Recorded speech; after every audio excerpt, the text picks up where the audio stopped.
आज से लगभग लाखों वर्ष पहले सत्ययुग में, जब पृथ्वी में पाताल लोक के असुरों के राजा रंभ और क्रंभ नाम के दो भाई हुआ करते थे और वे निसंतान होने के कारण निराशा के घोर अंधेरे में डूब चुके थे।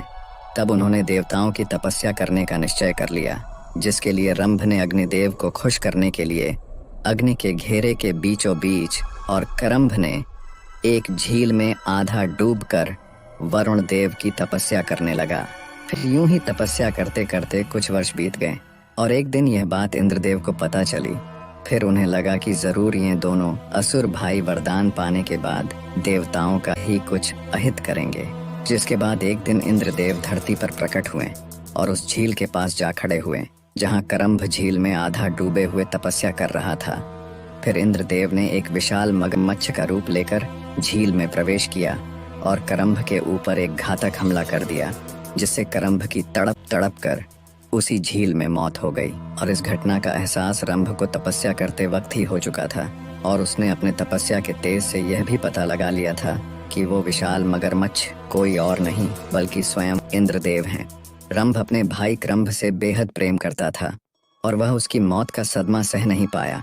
इसीलिए उसने अपने तपस्या को वहीं भंग कर एक तलवार प्रकट कर खुद को मारने ही जा रहा था कि अचानक वहां अग्निदेव प्रकट हो गए और उसे ऐसा करने से रोक लिया और रंभ से अपना इच्छित वरदान मांगने को कहा। जिसके बाद रंभ ने काफी सोचा और इंद्रदेव के दुष्कर्मों को ध्यान में रखते हुए अग्निदेव से एक ऐसी संतान मांगी जो इंद्र को परास्त कर सके। इतना ही नहीं बल्कि तीनों लोकों में भी राज कर सके। जिसके बाद अग्निदेव ना चाहते हुए भी रंभ को यह वरदान दे बैठे कि जो मादा रंभ से प्रेम कर बैठेगी वही उसके उस बलशाली संतान को जन्म देगी। इतना कहकर अग्निदेव अंतर्धान हो गए। इसके बाद समय यूं ही बीतता गया और आखिरकार वो समय आ ही गया जब एक महिष वर्ग की राक्षसी को रंभ से प्रेम हो गया। फिर महिषी राक्षसी ने अपने वर्ग और परिवार से बगावत कर रंभ के साथ विवाह रचा लिया, जबकि यह रिश्ता दोनों के परिवारों और वर्गों को बिल्कुल भी मंजूर न था। इसके कुछ वर्षों के बाद दोनों के बीच संभोग से महिषी गर्भवती हुई और समय यूं ही बीतता गया। फिर एक दिन महिषी वर्ग के कुछ राक्षसों ने रंभ और महिषी को अकेला देख उन पे हमला बोल दिया, जिसके फलस्वरूप रंभ की वहीं मृत्यु हो गई। जिसके बाद महिषी ने अपने होने वाले संतान को बचाने के लिए वहां से भाग खड़ी हुई, पर उन महिषी असुरों ने उसे भी मारने के लिए उसका पीछा किया। जिसके बाद महिषी भागते भागते यक्षों के अधिकार क्षेत्र में पहुंच गई, जहां पहुंचकर महिषी ने कुछ यक्षों को सारी बातें बताई। जिसके बाद यक्ष महिषी की रक्षा के लिए वहीं खड़े हो गए। फिर कुछ देर बाद वे महिषी राक्षस वहीं पहुंच गए। जिसके बाद यक्षों और महिषी राक्षसों के बीच युद्ध शुरू हो गया और इस युद्ध में यक्षों ने उन महिषी राक्षसों को मार गिराया।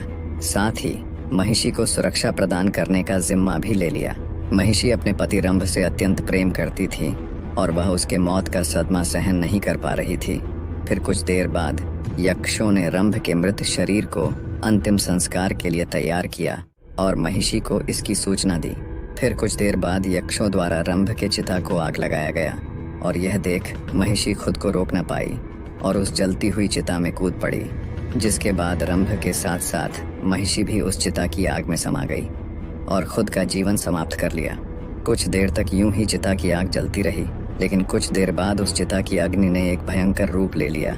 जिसके बाद उस चिता की अग्नि में से एक बेहद बलवान और पहाड़ जैसा दिखने वाला असुर बाहर निकला, जिसे देख सभी यक्ष घबरा गए।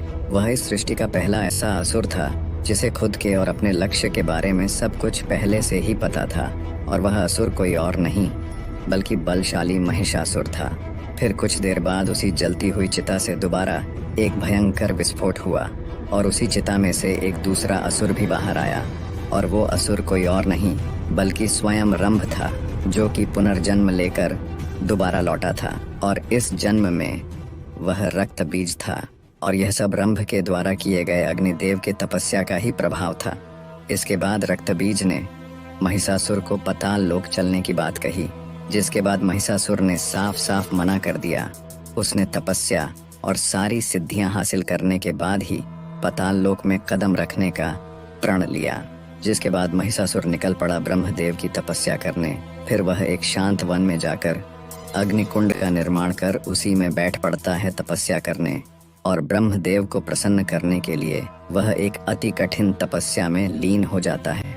तपस्या कुछ वर्षों तक यूं ही चलती रही और एक लंबे समय के बाद वो दिन आ ही गया जब ब्रह्मदेव महिषासुर से प्रसन्न होकर प्रकट हुए और फिर उन्होंने महिषासुर से अपना वरदान मांगने को कहा। जिसके बाद महिषासुर ने ब्रह्मदेव से सीधा अमर होने का वरदान मांग लिया, जिसके लिए ब्रह्मदेव ने साफ मना कर दिया और कोई दूसरा वरदान मांगने को कहा।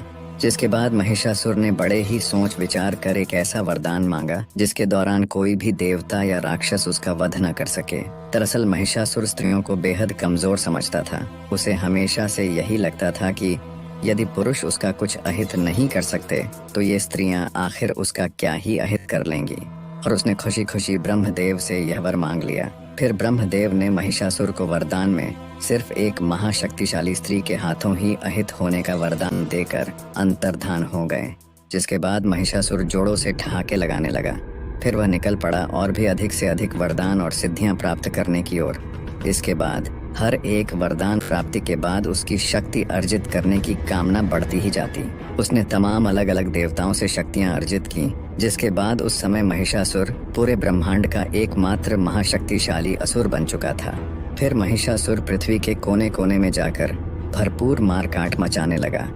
उसने अन्य असुरों को आसानी से युद्ध में हराकर अपना साम्राज्य स्थापित करना शुरू कर दिया और धीरे धीरे पूरी धरती उसके अधीन हो गई। महिषासुर यही नहीं रुका, उसने स्वर्ग पर भी कब्जा करने की ठान ली और उसने अपने एक दूत को स्वर्गलोक भेजा और उस दूत ने इंद्रदेव को स्वर्गलोक खाली कर देने का संदेश सुना दिया। जिसके बाद इंद्रदेव आग बबूला हो उठे और उन्होंने समय नष्ट न करते हुए सभी देवताओं समेत महिषासुर के ऊपर हमला कर बैठे। जिसके जवाब में महिषासुर ने देवताओं को मुंह तोड़ जवाब दिया और देवताओं को वापस स्वर्ग लोक भागने पर मजबूर कर दिया और देवता महिषासुर से आसानी से हारकर स्वर्ग वापस आ गए। लेकिन देवताओं का पीछा महिषासुर से इतनी आसानी से छूटने वाला नहीं था, क्योंकि महिषासुर ने भी बिना समय नष्ट किए देवताओं के पीछे पीछे स्वर्ग पहुंच चुका था और स्वर्ग पहुंचते ही वो अपने असुर सेना के साथ देवताओं पे टूट पड़ा। जिसके बाद स्वर्ग में देवताओं ने भी खूब दमखम के साथ महिषासुर और उसके असुरों के साथ युद्ध किया और अपना पराक्रम दिखाया। लेकिन अंत में महिषासुर की क्षमता और शक्ति के सामने देवताओं को स्वर्ग से भी भागना पड़ा और अब महिषासुर का कब्जा स्वर्ग लोक पे भी हो चुका था, जिससे कि महिषासुर की छाती और भी चौड़ी हो चुकी थी। और यहाँ देवता स्वर्ग से पलायन कर सीधा ब्रह्मदेव के पास चले गए और ब्रह्मदेव से महिषासुर को दंडित करने की प्रार्थना करने लगे, जिसके लिए ब्रह्मदेव ने साफ मना कर दिया। जिसके बाद देवता निराश होकर सीधे वैकुंठ लोक यानी कि श्री विष्णु के पास चल पड़े। जिसके बाद इंद्रदेव समेत सभी देवता गण वैकुंठ धाम श्री विष्णु के पास चले आए और उनको सारी बात बताई। जिसके बाद श्री विष्णु काफी रुष्ट हुए और देवताओं के बातों से सहमत भी। फिर श्री विष्णु समेत सभी देवता चल पड़े पृथ्वी में स्थित कैलाश की ओर, जहाँ त्रिदेवों में से एक देवों के देव महादेव अपने ध्यान में लीन थे। तभी कैलाश में श्री विष्णु समेत सभी देवताओं का आगमन हुआ। फिर सभी देवों ने महादेव के समक्ष महिषासुर के आतंक की चर्चा की। जिसके बाद महादेव श्री विष्णु समेत सभी देवताओं ने महिषासुर से युद्ध करने की रणनीति बनाई। पर युद्ध से पहले देवताओं ने महिषासुर को स्वर्ग लोक से अपना अधिपत्य छोड़ देने की सूचना भिजवाई, जिसे कि महिषासुर ने ठुकरा दी। जिसके बाद महादेव श्री विष्णु समेत सभी देवता निकल पड़े स्वर्ग लोक की ओर, जहाँ की महिषासुर स्वर्ग के सिंहासन में स्वर्गपति बनकर विराजमान था। साथ ही महिषासुर ने भी होने वाले युद्ध का अनुमान लगा ही लिया था। जिसके बाद उसने भी युद्ध की तैयारियां करनी शुरू कर दी और देखते देखते स्वर्ग पे देवताओं का आगमन शुरू हो गया। सभी देवताओं का नेतृत्व श्री विष्णु कर रहे थे, यहाँ तक कि महादेव भी युद्ध में हिस्सा लेने देवताओं के साथ स्वर्ग पहुंच चुके थे। जिसके बाद महिषासुर की तरफ से युद्ध का बिगुल बज चुका था। फिर देवताओं और असुरों के बीच एक भयंकर महायुद्ध शुरू हो गया। जिसके बाद श्री विष्णु समेत सभी देवता मिलकर महिषासुर और उसके प्रमुख योद्धाओं के ऊपर टूट पड़े। फिर महिषासुर ने भी देवताओं के ऊपर बेहद शक्तिशाली प्रहार करना शुरू कर दिया। महिषासुर इंद्रदेव समेत कई देवताओं पर अकेले ही भारी पड़ने लगा। जिसके बाद श्री विष्णु सामने आए और अपने गदा प्रहार से महिषासुर को वहीं धूल चटाने लगे।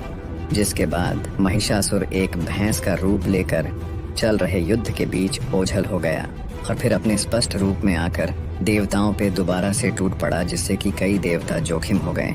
और यहाँ महादेव अपने त्रिशूल से महिषासुर के आसुरी सेनाओं को मिट्टी में मिलाते जा रहे थे। अपने सेना को समाप्त होता देख महिषासुर ने अपने सिद्ध से अपने सेना को दोबारा से और भी ज्यादा संख्या में उत्पन्न करना शुरू कर दिया और जोरों से ठहाके लगाने लगा।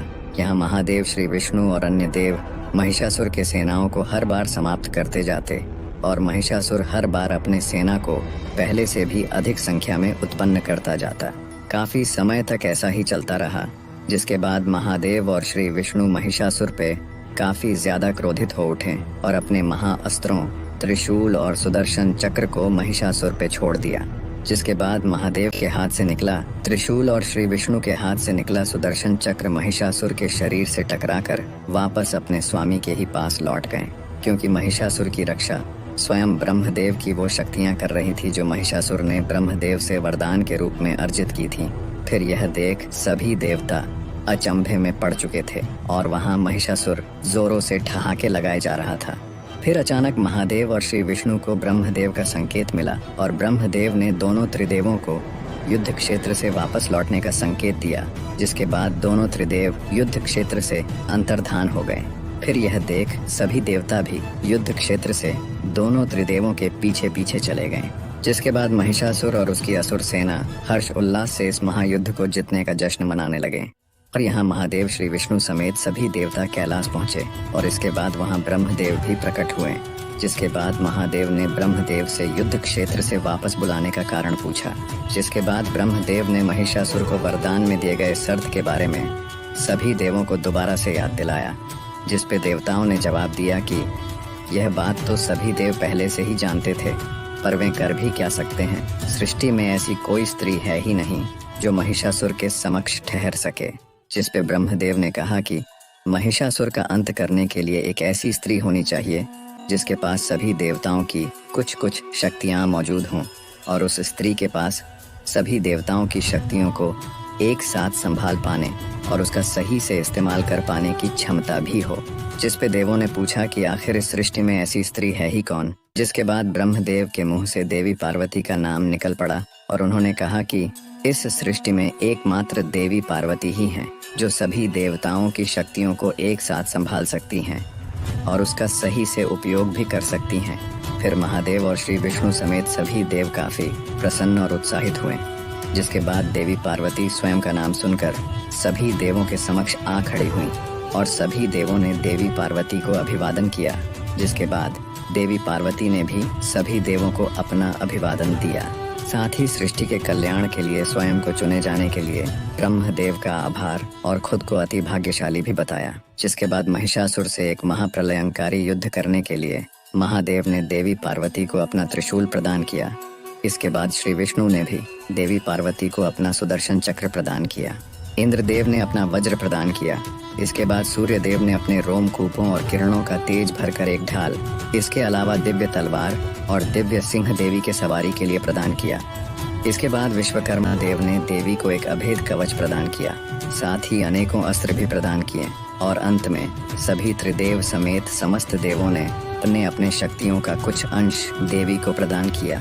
फिर देवी पार्वती ने अपना वास्तविक रूप लिया, महाशक्ति देवी दुर्गा का। और यहाँ महिषासुर स्वर्गलोक से ऊबकर अब पृथ्वी में ही रहते हुए तीनों लोकों का स्वामी बन बैठा था। पूरे ब्रह्मांड में महिषासुर की ख्याति चल पड़ी थी। वह पृथ्वी समेत पूरे ब्रह्मांड में ज्यादातर राज्यों को जीतकर उनका स्वामी बन बैठा था।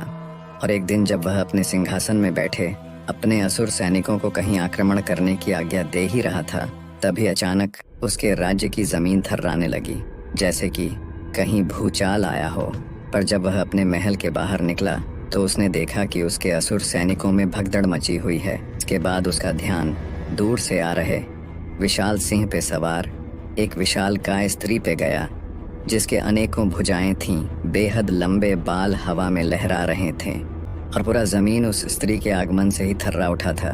उस सिंह पे सवार स्त्री को देख महिषासुर अचंभे में पड़ चुका था और वह समझ चुका था कि वह स्त्री अब सीधे उसके राज्य पे ही हमला करने वाली है। फिर महिषासुर ने उस विशालकाय स्त्री को रोकने के लिए अपने सेनापति त्रिनेत्र को लगभग 5 लाख असुर सेना के साथ भेज दिया। फिर त्रिनेत्र और उसके असुर सैनिक उस विशालकाय स्त्री के समीप पहुंच तो गए, पर देवी दुर्गा के समक्ष क्षण भर भी टिक न पाए। देवी दुर्गा ने मात्र अपने कुछ प्रहार से ही त्रिनेत्र समेत उसके लाखों असुर सैनिकों को वहीं मौत के घाट उतार दिया। और महिषासुर दूर अपने महल में खड़े खड़े यह सब होता हुआ देख रहा था, पर उसे अपनी आंखों पे विश्वास नहीं हो रहा था। फिर कुछ देर बाद जब देवी दुर्गा उसके महल के पास आईं और महिषासुर को युद्ध के लिए ललकारने लगीं, तब महिषासुर देवी दुर्गा के बेहद सुंदर रूप को सामने देख काम वासना से भर उठा। फिर वह देवी दुर्गा के समीप गया और उनके सामने सीधा विवाह का प्रस्ताव रख दिया, जिसके बाद देवी दुर्गा महिषासुर पे काफी क्रोधित हो उठी और दोबारा से उसे युद्ध करने को कहने लगी, जिसके बाद महिषासुर जोरों से ठहाके लगाने लगा, जिस पे देवी दुर्गा का क्रोध और भी उग्र हो उठा। फिर महिषासुर ने देवी दुर्गा से यह बात कह दी कि वह स्त्रियों को युद्ध करने योग्य तो समझता ही नहीं, बल्कि स्त्रियां तो सिर्फ पुरुषों के काम वासना की पूर्ति के लिए ही होती हैं, जिस पे देवी दुर्गा के अंदर क्रोध की ज्वाला जलनी शुरू हो गई। पर फिर देवी दुर्गा ने अपने क्रोध को शांत करते हुए बेहद चतुराई से काम लिया। उन्होंने महिषासुर के समक्ष एक प्रस्ताव रखा कि यदि महिषासुर उन्हें युद्ध में हरा देता है तो वो स्वयं खुशी खुशी उससे विवाह कर लेंगी। फिर यह सुनकर महिषासुर जोरों से ठहाके लगाने लगता है और बेहद उत्सुकता के साथ युद्ध के लिए सहमत भी हो जाता है, जिसके बाद महिषासुर भी खुद का आकार देवी दुर्गा के इतना ही विशालकाय बना लेता है, पर उसकी ऊंचाई देवी दुर्गा के समान नहीं बन पाती और महिषासुर कद में देवी दुर्गा से छोटा ही रह जाता है, जिस पे देवी दुर्गा मुस्कुरा पड़ती हैं और महिषासुर दांत पीसते रह जाता है। फिर महिषासुर अपनी तरफ से पहला वार देवी दुर्गा पे कर ही देता है। वह देवी दुर्गा पे अपनी आंखों से बेहद घातक रोशनी से लगातार वार करता जाता है, जिसे देवी दुर्गा अपने ढाल से रोकने लगती हैं। फिर देवी दुर्गा अपने ढाल से महिषासुर के वार को रोकती हुई उसके ऊपर दिव्य अग्नि का प्रयोग करती हैं, पर दिव्य अग्नि से महिषासुर को कुछ खास नुकसान नहीं पहुंचा पाती, जिसके बाद देवी दुर्गा अपने तलवार से महिषासुर पे एक तेजदार वार करती हैं, जिससे कि उसका कंधा घायल हो जाता है। फिर महिषासुर देवी दुर्गा का ध्यान भटकाने के लिए अपने सिद्ध से लाखों असुरों को उत्पन्न कर देवी दुर्गा को युद्ध में व्यस्त कर देता है।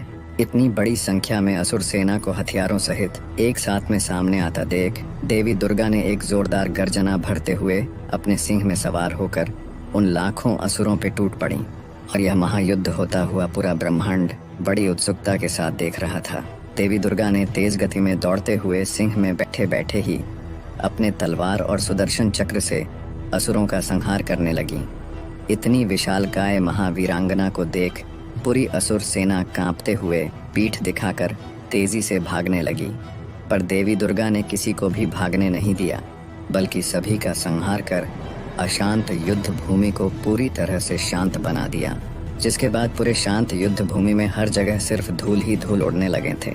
फिर देवी दुर्गा उस धुंधले पड़े युद्ध भूमि में महिषासुर को ढूंढने लगी, पर महिषासुर कहीं भी नजर नहीं आ रहा था। पर अचानक महिषासुर ने देवी दुर्गा के पीछे से आकर एक तेजधार दिव्य तलवार से उनकी भुजाओं पर वार कर दिया, जिससे कि देवी दुर्गा कुछ हद तक घायल भी हो गईं और देवी दुर्गा ने क्रोध में आकर उसके पीछे सुदर्शन चक्र को लगा दिया। फिर महिषासुर ने सुदर्शन चक्र को चकमा देने के लिए भैंसा का रूप ले लिया, जिसके बाद सुदर्शन चक्र महिषासुर को कहीं भी न पाकर वापस देवी दुर्गा के पास लौट आया। इसके बाद देवी दुर्गा महिषासुर को फिर से उस धूल से धुंधले हो चुके युद्ध के मैदान में ढूंढने लगी, लेकिन महिषासुर उन्हें कहीं भी नजर नहीं आ रहा था। फिर देवी दुर्गा ने अपने सिंह को महिषासुर को ढूंढने के लिए लगा दिया। समय यूं ही बीतता गया और फिर सिंह ने अचानक भैंस का रूप लिए महिषासुर को ढूंढ ही लिया और उस पे हमला बोल दिया, पर भैंसा का रूप लिए महिषासुर के समक्ष सिंह ज्यादा समय तक टिक नहीं पाया और उसने सिंह को अपने जोरदार टक्कर से घायल कर दिया। सिंह की पीड़ा गर्जना सुनकर देवी दुर्गा फुर्ती के साथ वहां चली आईं और सिंह को सहलाने लगीं, पर सिंह ने देवी दुर्गा पे ही हमला कर दिया, क्योंकि दरअसल वह सिंह कोई और नहीं बल्कि सिंह का रूप लिए महिषासुर ही था। जिसके बाद देवी दुर्गा अति क्रोधित हो उठीं और महिषासुर पे त्रिशूल लेकर कूद पड़ी, पर महिषासुर अपने माया से अचानक वहां से गायब हो गया। यूं ही युद्ध होते होते लगभग 9 दिन बीत चुके थे और अब देवी दुर्गा महिषासुर के साथ साथ अपने सिंह को भी ढूंढने लगी। महिषासुर के छल कपट से देवी दुर्गा अति क्रोधित अवस्था में पहुंच चुकी थीं। उनका क्रोध चरम सीमा में था और इसी बीच देवी दुर्गा ने अपने सिंह को मूर्छित अवस्था में देखा। उसे देखते ही देवी दुर्गा समझ गईं कि ये उनका अपना सिंह ही है। फिर देवी दुर्गा सिंह की तरफ आगे बढ़ ही रही थीं कि दूसरी तरफ से महिषासुर भैंसा का रूप लिए तेजी से देवी दुर्गा की तरफ दौड़ता चला आया और महिषासुर ने अपनी पूरी ताकत लगाकर देवी दुर्गा को बड़ी तेजी से पीछे की तरफ धकेलता हुआ काफी दूर लेकर जाने लगा। यहाँ तक कि एक विशालकाय चट्टान को भी ध्वस्त करते हुए महिषासुर देवी दुर्गा को काफी पीछे की तरफ धकेलता ही गया। ऐसे ही धकेलते हुए वो देवी दुर्गा को लिए काफी दूर पहुंच गया, पर फिर अचानक देवी दुर्गा ने अपना संतुलन बनाते हुए महिषासुर को वहीं रोक दिया। इसके बाद महिषासुर ने काफी जोर लगा लिया, पर देवी दुर्गा को तनिक भी हिला ना पाया। फिर देवी दुर्गा ने अपने जोरदार मुक्कों से महिषासुर के पीठ में वार किया, जिससे महिषासुर जमीन में गिर पड़ा और कराहने लगा। फिर देवी दुर्गा ने अपने पैरों से उसे पलटकर उसके छाती में त्रिशूल से वार कर दिया। इसके बाद महिषासुर जोरों से कराहने लगा। फिर वह रोने भी लगा और देवी दुर्गा से क्षमा भी मांगने लगा और उसने यह भी मान लिया कि एक स्त्री को कमजोर समझना उसकी सबसे बड़ी भूल थी और अपने सभी करतूतों के लिए देवी दुर्गा से क्षमा की उम्मीद करने लगा। जिसके बाद देवी दुर्गा करुणा से भर गईं और महिषासुर को एक आशीर्वाद दे दिया कि भविष्य में देवी दुर्गा यानी स्वयं के साथ साथ महिषासुर को भी पूजा जाएगा। जिसके बाद महिषासुर तड़प तड़प कर देवी दुर्गा के हाथों उद्धार पाने की कामना करने लगा। जिसके बाद देवी दुर्गा ने उसके कामना को पूरा करते हुए अपने तलवार के एक ही वार से महिषासुर का सिर धड़ से अलग कर दिया। फिर तमाम देवी देवताओं ने देवी दुर्गा के ऊपर फूलों की वर्षा कर दी, क्योंकि पूरा ब्रह्मांड महिषासुर के आतंक से मुक्त हो चुका था। और साथ ही सभी देवी देवताओं ने देवी दुर्गा को एक और नया नाम दे दिया, जो कि कहलाया महिषासुर मर्दिनी। इसके बाद देवी दुर्गा खुशी खुशी अपने सिंह के पास जाकर उसके सिर पे हाथ रखकर उसे अचेत कर उसे पहले जैसा ताकतवर बना दिया और फिर उस पे बैठ चल